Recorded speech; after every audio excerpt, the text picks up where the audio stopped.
महान भाव सब बैठे हुए हैं, इनके बीच तो तुच्छ आया, एक धूली के समान लिया है, लेकिन आप लोग का आशीर्वाद और माता का कृपा है।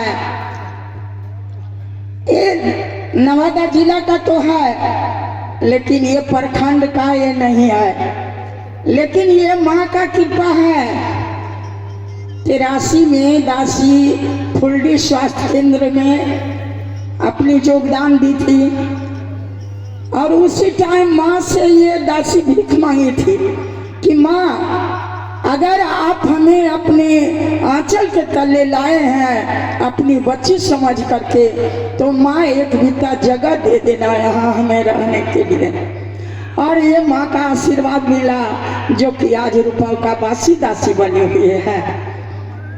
तो और विशेष यही मांगेंगे कि माँ तो दयालु होती है, बच्चे कुपुत्र होते हैं, लेकिन माँ कभी कुपुत्र न होती है। इसलिए माँ दयालु है। माँ के आगे अगर आप आंचल फैलाइएगा तो निश्चिंत है कि माँ आपका आंचल भर के चलाएगी। और विशेष तो दासी नहीं कुछ बोल पाएगी, कारण कि जानते हैं कि नारी नीर नीचे की धावा। कितने पढ़े लिखे हुए रहेंगे फिर भी आप लोग से नीचे हैं। विशेष क्या कहें, माँ से आशीर्वाद मांगते हैं, आप लोग के लिए, अपने बच्चे के लिए मांग रहे हैं। दासी अपने के लिए कुछ चीज मांग रही है, कारण इसलिए इस तरह का आशीर्वाद हमें बच्चे को दे दें, ताकि फिर उसी तरह से, जिस तरह से आज हमारे बच्चे को झोली भर करके चलाएंगे, उसी तरह से वो बच्चा माता का भी आंचल में आकर के अपने भरे हुए झोले को रख देना। प्यार से कहना चाहिए, उम्र का मेरा बच्चा भी है। माँ से यही भीख मांगेंगे कि माँ, जिस आसरा लेकर के ये हमारा बच्चा यहाँ आए हैं, उस आसरा को पूरा कीजिएगा। ये बच्चे हमारे खाली झोली लेकर के आए हैं, इनकी झोली माँ आप भर देना। माँ से भीख मांगती हूँ। मैंने बुलाए थे कहने के लिए, हम फिर के हमको छोड़ दिए, किसान बात के हमको क्यों। लेकिन चंदन जी, आपसे आग्रह मेरा है, एक बात को ध्यान रखिएगा। रजिस्टर में पूछ कर रहे थे तो बोले क्या कहा, हम लिए अगर आप आ जाइएगा सत्ता में, अगर आम जनताओं का अगर सहयोग आपका मिलेगा तो मेरे जनता पर कम से कम जरूर ध्यान और नजर रखिएगा।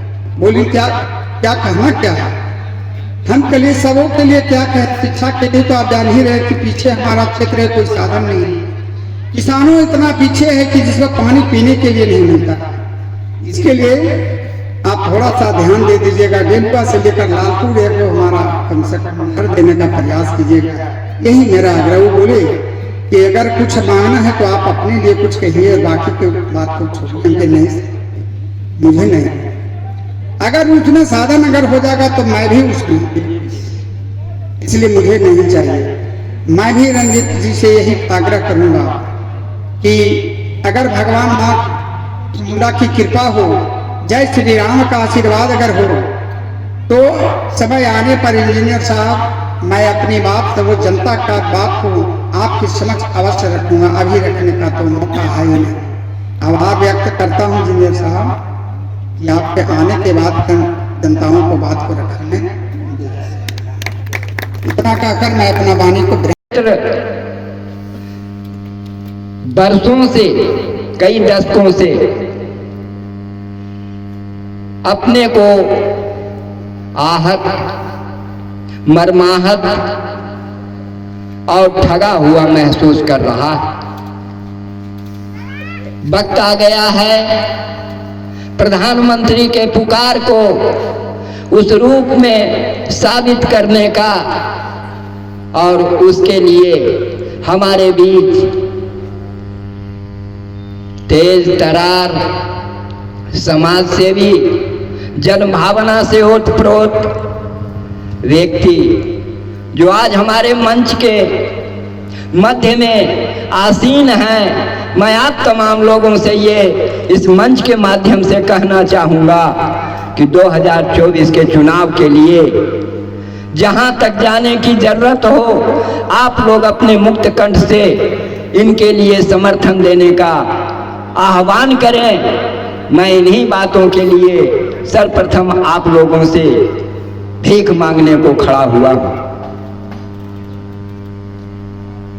भगवान श्री राम का मंदिर का उद्घाटन होने जा रहा है। इस पुनीत अवसर पर इस कार्यक्रम का आयोजन जो किया गया है, ये वाकई में इस कार्य की सफलता को अपना समर्थन देने के लिए नियत और सही समय पर चुना गया कार्यक्रम लगता है। मैं उपस्थित सज्जनों से ये कहना चाहूंगा कि आप अपने जन समर्थन, अपने हृदय के भावोद्गार से इंजीनियर रंजीत जी को अपना समर्थन देकर इन्हें भावी उम्मीदवार बनाने में सहयोग करें।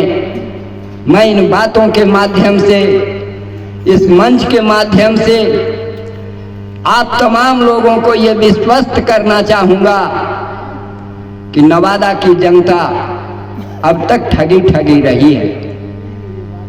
जो अपने बीच का उम्मीदवार, अपने बीच का नेता, अपने बीच का जनप्रतिनिधि पाकर उन ठगे भावों से मुक्त होगा, मुझे ऐसा पूर्ण विश्वास है।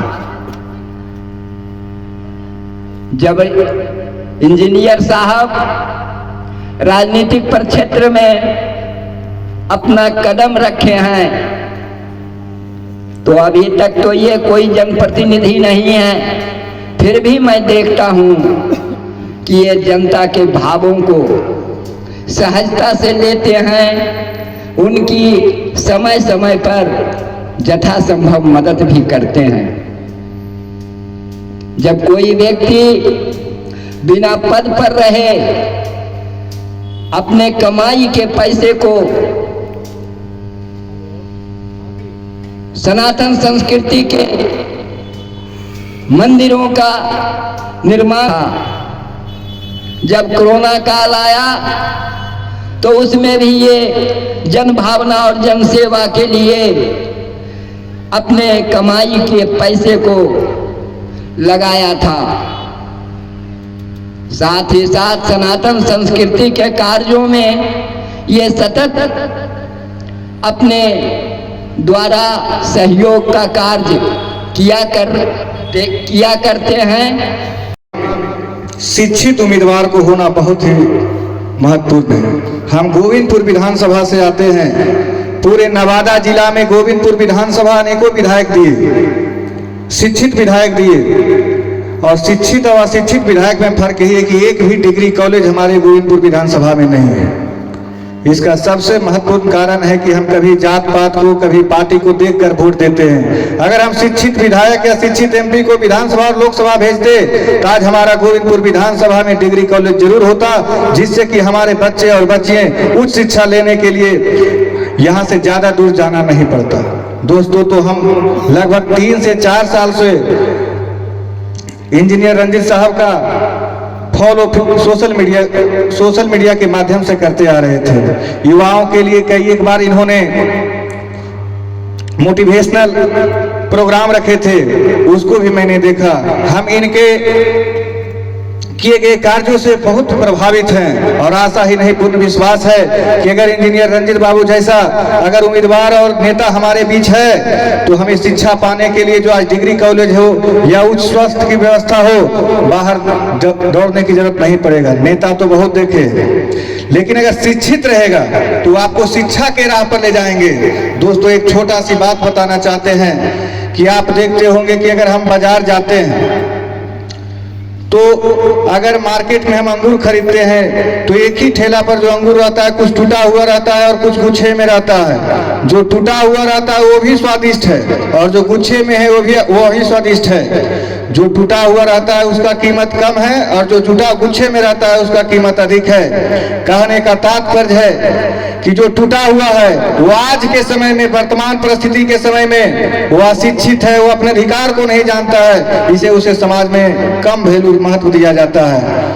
और जो गुच्छे में है वो शिक्षित है, वो अपने अधिकार को जानता है और दूसरे को अधिकार को भी दिलाता है, इसलिए उसको समाज में और ज्यादा वैल्यू दिया जाता है। इसी प्रकार अगर हम नेता भी चुनना रहे तो अगर आज के डेट में अशिक्षित नेता नहीं होगा तो कितना हो पद दे दीजिएगा तो आपके क्षेत्र का विकास नहीं कर सकता है। इसलिए अगर हमें नेता भी चुनना है तो शिक्षित चुनेंगे, जो कि आपके आवाज अगर सदन में उठाए तो सदन गर्व से सीना आपका चौड़ा हो जाए कि हमारा नेता कोई नली गली के लिए नहीं, कोई शिक्षा, स्वास्थ्य और रोजगार की बात करता है। तो आप तमाम लोगों से ही आग्रह करेंगे कि आने वाले समय में जब भी अपना नेता चुने तो एक शिक्षित व्यक्ति को ही चुने। और हमारे ख्याल से डॉक्टर इंजीनियर साहब से शिक्षित नेता जो पिछले 3-4 वर्षों से आपके बीच कार्य करते आ रहे हैं, जो कि मैं जानता हूं। दोस्तों, चुनाव के समय में बहुत सारे नेता आते हैं, चुनाव के समय में बरसाती मेढक की तरह नेता आएंगे, कभी वहां दान करेंगे, कभी वहां दुख सुख में जाकर 2000-5000 रुपया दे देंगे, उसमें नहीं फंसना है। हम लोग को वैसा नेता चाहिए जो कि 5 वर्ष तक आपके बीच रहे। इंजीनियर साहब को मैंने सोशल मीडिया के माध्यम से देखते रहते हैं कि जब भी ये फुर्सत के समय में आते हैं, कभी भी कोई भी मौसम हो, हर हमेशा ये जनता के बीच रहते हैं। तो तमाम लोगों से ही आग्रह करेंगे कि अगर नेता हो तो हमारे इंजीनियर साहब के जैसा हो। धन्यवाद। हम किस हालात में गुजरते हैं, आते हैं, हवाई सर्वे करते हैं और चले जाते हैं, दिल के दर्द को पूछते तक नहीं है। किसान यहाँ के किस हालात में गुजर रहे हैं। यहाँ तो किसान इस हाल में है कि नयन में अश्रु घुले हैं, दिल का उजड़ा बाग है। मान्यवर नेह भरा लो दो शब्द हमारा, पर अटपट सा राग है। हम धूलों में फूल खिलाने वाले गवई किसान हैं। इन फूलों की शोभा है हमसे, पर फिर भी हम धूल समान हैं। इसलिए हम आपसे यही अपेक्षा रखेंगे कि आप इस धूल को भी, आप इसी धूल के हैं, आप समझते होंगे हमारी दर्द को, और जरूर हमें उच्च शिखर पर पहुंचाने का काम करेंगे। और साल की अंतिम विदाई है, ईसाई वर्ष है, और इसी ईसाई पर आता है एक नया चेहरा कैलेंडर आता है, ताजा कैलेंडर आएगा। इसलिए उस कैलेंडर को भी आज हम लोग संकल्प ले लें। जो पुराने हो चुके हैं विदा कीजिए, और इसी माटी के, इसी धूल के, इसी धरती के कैलेंडर को लाएं, ताकि नया तारीख, नया दिन, नया समय, नया पंचांग बने। बहुत दिन लोग बाहर से आए और वोट डालो, शासन करो, अंग्रेज की नीति अपनाते रहे। हम लोग को ऐसे ही उलझाते रहे। आज तक कोई काम की बात हुई नहीं। यहाँ ना तो कोई सिंचाई का साधन है, सब जगह बड़ी परेशानी से लोग कुछ अपना धन पूंजी गाड़ी कमाई का लगाए, तब कुछ ना कुछ उपज हुआ था। लेकिन तो हम तो उस धरती पर हैं जहां के लोग 2 वर्षों से लगातार कहें तो बिल्कुल गरीबी से जूझ रहे हैं, अनाज नहीं उपजने के कारण। यहाँ की मिट्टी अभी भी रो रही है पानी के बिना। कई वर्षों से हम लोग चाह रहे हैं, हमारे दक्षिण में जो मेरे पास जानकारी है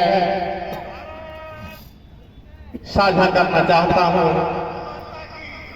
कि यहां से दक्षिण 2-3 किलोमीटर की दूरी पर एक पहाड़ है जिसे हम लोग शुंभा पहाड़ के नाम से जानते हैं। वहां पर 2 राक्षस हुआ करते थे, शुंभ और निशुंभ। चंडमुंड उन्हीं के शिष्य थे। जब देवी चंडमुंड का संहार करके विकराल रूप धारण किए हुए अपने गले में मुंडों की माला पहने वहां से चली, उनका विकराल रूप इसी स्थान पर जहां आप अभी उपस्थित हैं आकर माँ ने अपने रूप का परिवर्तन किया और इसी कारण हम इस स्थान को, इस गांव को रूपौ के नाम से जानते हैं। इसकी चर्चा मार्कंडेय पुराण में भी है।